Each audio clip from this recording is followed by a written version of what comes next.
Hello, ito si Attorney Chato Olivas of Easy Law Online. Ang topic natin for this video is Inheritance Basics Explained. And I made this video particularly for non-lawyers. So I have 20 points to share about inheritance. Let's start with the first. Number one, what is an estate? Think of an estate like a person's final treasure chest. Isipin natin that a person passed away at nag-iwan siya ng isang treasure chest. Inside the treasure chest is everything owned by that person at the time of death. Yung kanyang pera, yung kanyang bahay, kotse, laptop, lahat ng kanyang properties, including the debts that was owed by that person. Now, the second item is, according to the law, in theory, the transfer to the heirs is immediate. Sabi ng batas, as soon as a person dies, all the belongings of that person immediately become the property of the heirs. However, hindi makukuha ng heirs yung property, meaning hindi maililipat yung land title sa pangalan niya, or for example, yung sa bangko, hindi marerelease yung pera sa heir until all the paperwork has been done. Before the paperwork is done, then hindi mapoprocess yung transfer of these properties to the names of the heirs. Now, number three, the debts come first. May nagtanong sa akin, attorney, ang mga utang ba ay minamana? Well, ang sagot doon ay hindi. Bakit? Kasi bago makakuha yung heirs ng kahit 1 centavo, dapat mabayaran muna yung utang nung taong namatay. So if the deceased person owed money on a car, for example, meron siyang installment na binabayaran or utang sa credit card, the estate has to pay it off first. Hindi gagamitin ng heirs ang kanyang pera para bayaran yung utang na yon. Who gets a share? According to the law, may mga tao na makakakuha ng share sa estate no matter what. Ito ay tinatawag na compulsory heirs. Sila ang pinaka-importante sa lahat. They are always guaranteed a share. Of course, this is a general rule kasi may mga situations kung pwedeng ma-disinherit ang compulsory heir. But for purposes of this video, ang pag-uusapan natin is the general rule. Item 5. Who are the most important heirs? Sino yung mga compulsory heirs talaga? Well, we have the children, and then the spouse of the person who died. Kung walang anak, then the parents will be the compulsory heirs together with the spouse of the person who died. Number 6, there are two ways to settle an estate depending on whether the decedent passed away with a will or without a will. A will, or yung tinatawag natin na last will and testament. Okay? Ito yung special document na nagsasabi that this person is supposed to get this specific piece of property. Pag wala namang will, the law will decide who will get what portion of the property. So what is a will? A will is a document that says, upon my death, I give these specific pieces of property to these named persons. Tapos naka-enumerate doon yung pangalan ng tao plus the specific property na ipapamana sa kanya. May dalawang klaseng will. Isang holographic will. Ito yung totally handwritten by the person who died. And the other one is known as a notarial will. This is typewritten or printed. May 3 witnesses at least. And it is signed before a notary public. Now, number 8, why is a will a good idea? In certain situations, not having a will is like leaving a map without directions. It can lead to fights and long, expensive legal battles among heirs. So, minsan sa sobrang hindi nagkakasundo yung mga tagapagmana, umaabot ng maraming taon bago ma-approve ng court yung will. So, a will is a peacekeeping document. And also another reason kung bakit magandang may last will and testament is para makapagbigay yung decedent ng property to certain persons who are not compulsory heirs. O kaya sa charitable institutions like a church or an NGO, pwede yung gawin if there is a last will and testament. Number 9, there are two paths to follow. Sabihin na lang natin na merong easy path and a hard path. Pag sinabing easy, hindi na kailangan mag-file ng kaso sa court.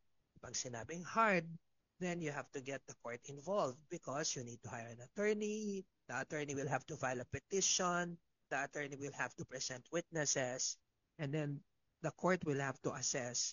Well, pwede rin magkaroon ng opposition. And then the court will have to assess the evidence and finally make a decision on the distribution of the property. So number 10, the easy path, when everyone agrees. Ito yung pinakamadali sa lahat.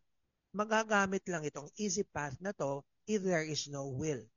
The heirs are all of legal age o kung minor sila, meron silang legal or judicial guardians and there are no unpaid debts of the estate. 11.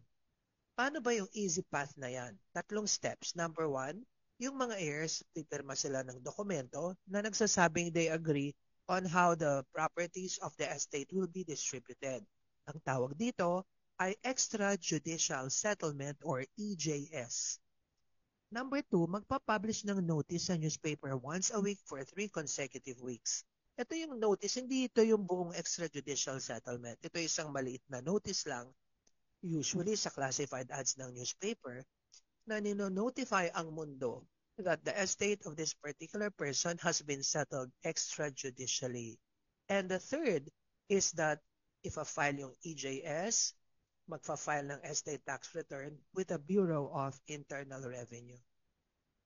Now, yung hard path naman, ito ay medyo magiging difficult nga because if a person left a will, kailangan i-determine ng court if the will is genuine and duly executed. Kung hindi pinilit yung gumawa ng will, if it is free and voluntary, at kung naintindihan niya yung kanyang sinulat dun sa last will and testament, including yung tinatawag na disposition. And then, nangyayari din to kapag the heirs cannot agree on how to divide the estate. So, kahit walang will, pag hindi nag-agree yung heirs, kailangan mag-file ng petition for settlement of estate sa court. And then also, kapag may utang na kailangang bayaran, utang ng decedent, then this will have to be settled in court. Number 13.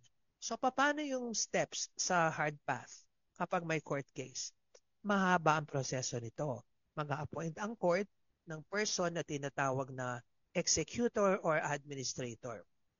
Ang pagkakaiba nito ay ang executor, yung decedent mismo yung pumili at sinulat niya yung pangalan dun sa last will and testament. Ang administrator naman ay yung court ang mag-a-appoint kung walang executor na nilagay yung decedent sa last will and testament or kung meron man, hindi nag-qualify yung executor o kaya hindi tinanggap ng executor yung designation. Ang administrator naman ay i-appoint ng court kung walang executor.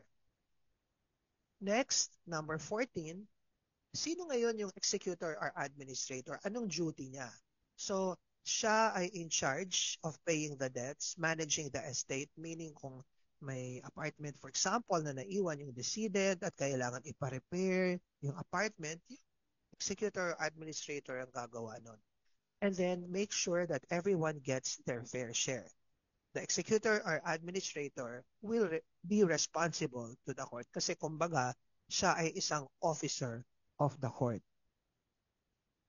And then number 15, may babayaran na tax sa gobyerno. Ang tawag dito ay estate tax. Hindi po ito yung real estate tax na tinatawag na ameliyar.